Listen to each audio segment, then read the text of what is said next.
Growing up in Africa as a child, were you ever told tales, stories, parables, proverbial tales, or any kind of stories at all, either by your parents or grandparents, uncles, or good old auntie?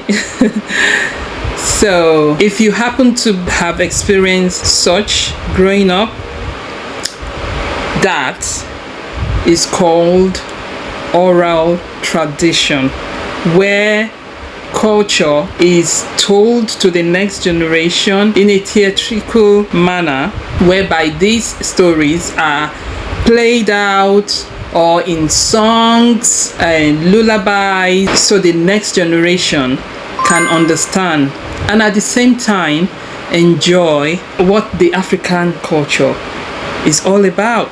I for sure enjoyed so much of those good old storytelling from parents and few of my aunties. These were mediums in which folk tales, stories, myths, songs were passed as vital information to the next generation. I, for one, enjoyed plenty of this storytelling coming from my own mother.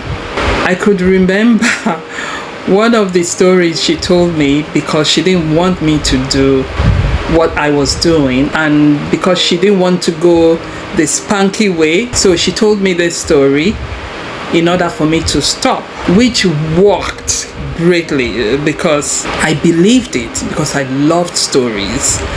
So I believed it and I didn't do it again. So it was a very effective way of teaching children to listen. I remember when I was little, I used to love the rain whenever it rains, and likewise so many children who grew up in Africa. When it rained, what we did was we went loose and embrace and enjoy the heavy downpouring of rain, and we played in the rain, splash off every bit of that water on the ground. It was a fabulous way of enjoying childhood. And sometimes I also placed my hand under the heavy downpouring rain from the rooftop. So what I did, I always put my hand there.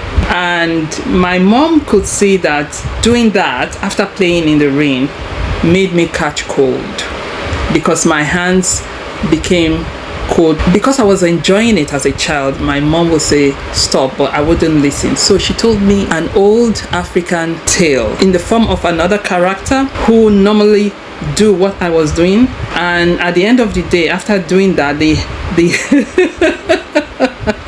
the hand of the person went that way and stayed that way forever. Guess what? I believed it. I believed it so much, it was inscripted in my heart, that I grew up with that folk tale, believing it, that it was true, and I never ever placed my hand under the rain again. It worked wonders. Oh yes. So this was one of the ways our African parents taught us how to behave and how to listen to our parents. And also one of my aunties, may her soul rest in peace, she was such a lovely one. She told me loads of stories, and I couldn't have enough of those stories. I always asked for more. The best way to calm us children down was for her to sit us down on the ground. Something to snack on will be there, and she would tell us stories, and it worked wonders. Most of us at the end of those stories, if we made it through, slept off. So these were effective methods of passing on messages from one generation to the next. These were ways the African cultures was preserved, to the extent that any African, be you living in Africa or in diaspora, you carry these stories and this culture or lifestyle with you wherever you go, because it's been inculcated in our hearts right from the beginning, right from childhood. So wherever we go, because it's been inscripted in our hearts, there was no need to quickly look for a book as a reminder. It just flows easily, and it's helped to preserve the African culture till today and still ongoing. Children generally, regardless, African, Asian, wherever, children love storytelling. Children love to listen to stories. It's an effective way of calming down children. Children also find it fascinating. The way for you to know that these children are enjoying it is when you hear them ask for more stories. When children love or are enjoying storytelling, songs, singing, and theatrical ways of passing messages to them, they never want it to stop. And these stories can be told in songs, wisdom, literature, myths or mythology, archetype, refrain, or onomatopoeia. These are different types of ways and more of passing the African culture from generation to generation. And these stories and folk tales were told by methods of repetitions and interactions with the audience or the people or children involved.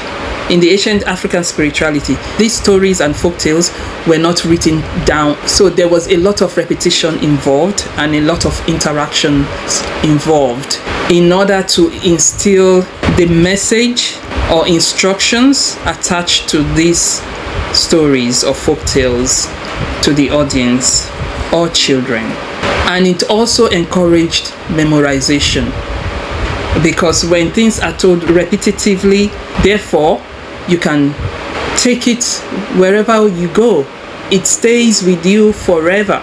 That way you can, as well as an African, pass such tradition to your own children and so forth.